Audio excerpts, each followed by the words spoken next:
बदलवाकर अहमद की जगह आदर्श, अवनीश, आकाश, आदेश इन नामों का प्रयोग किया। क्या दादी को पत्र, दादा को पत्र, भाई को पत्र, बुआ को पत्र नहीं लिखा जा सकता था?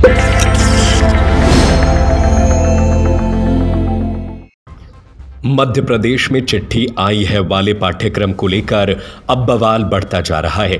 दरअसल एनसीईआरटी के कक्षा 3 पर्यावरण पुस्तक में चिट्ठी आई है नामक पाठ को लेकर खजुराहो के रहने वाले डॉक्टर राघव पाठक ने शिकायत दर्ज कराते हुए बताया कि इस पाठ में लव जिहाद को बढ़ावा दिया गया है। इस मामले ने अब तूल पकड़ा तो बागेश्वर धाम के महंत ने भी अपना विरोध जताया। कक्षा तीसरी के पुस्तक में लव जिहाद को बढ़ावा देने की बात तूल पकड़ती जा रही है।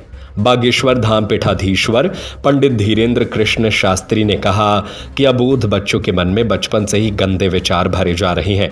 उन्होंने सवाल उठाया कि क्या अहमद के स्थान पर अविनाश, आदर्श, आकाश जैसे नाम क्यों नहीं हो सकता? रीना ने अहमद को ही पत्र क्यों लिखा? किताब में इस तरह की सामग्री दिए जाने के पीछे भी कोई मकसद हो सकता है। धीरेन्द्र शास्त्री ने सभी किताबों को वापस मंगाकर इस तरह के चैप्टर को तुरंत हटाने की मांग की है। बागेश्वर धाम पीठाधीश्वर पंडित धीरेन्द्र कृष्ण शास्त्री ने पुस्तक से एक चैप्टर पर आपत्ति जताई है। आपत्ति के बारे में कहा गया है कि धर्म विरोधियों की ताकत लगातार हावी हो रही है। 100 करोड़ हिंदुओं की भावनाओं से खिलवाड़ किया जा रहा है। उन्होंने कहा कि चिट्ठी के प्रारूप को समझने में जिस तरह से भाषा इस्तेमाल की गई है उससे तमाम तरह के प्रश्न खड़े हो रहे हैं। कक्षा 3 में पढ़ने वाली हिंदू लड़की आखिर मुसलमान लड़के को पत्र क्यों लिखे? छोटे बच्चों में इस तरह की भावना विकसित करने वालों के खिलाफ कठोर कानूनी कार्रवाई होनी चाहिए। उन्होंने कहा कि इस तरह के षड्यंत्रों को नाकाम करने और षड्यंत्रकारियों को कुचलने के लिए किसी एक व्यक्ति की जिम्मेदारी तय नहीं की जा सकती। देश के सभी हिंदुओं को एक स्वर में ऐसी ताकतों के खिलाफ आवाज उठानी होगी।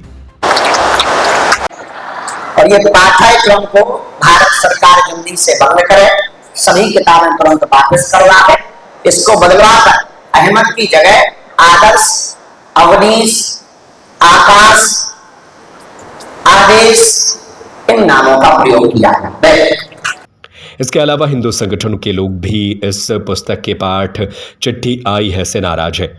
उनका कहना है कि इस उम्र के बच्चों के दिल दिमाग में लव जिहाद परोसा जा रहा है, जिसको लेकर सरकार को ठोस कदम उठाने चाहिए और इस तरह के पाठ्यक्रम को पुस्तक से हटाने की मांग की जा रही है। आखिर क्या जरूरत थी वहाँ पर अहमद नामक लड़के का जिक्र करने की? क्या जरूरत थी वहाँ पर रीना नामक लड़की का जिक्र करनी थी? क्या दादी को पत्र, दादा को पत्र, भाई को पत्र, बुआ को पत्र नहीं लिखा जा सकता था? उस उम्र में, खासतौर से जिस उम्र में सबसे ज़्यादा मस्तिष्क सक्रिय रहता है, वहाँ पर जो विचार डाले जाएंगे उस प्रकार के विचार जीवन भर बच्चों के मन में रहते हैं। तो मुझे लगा इस बात पर मुझे अपनी शिकायत दर्ज करानी चाहिए।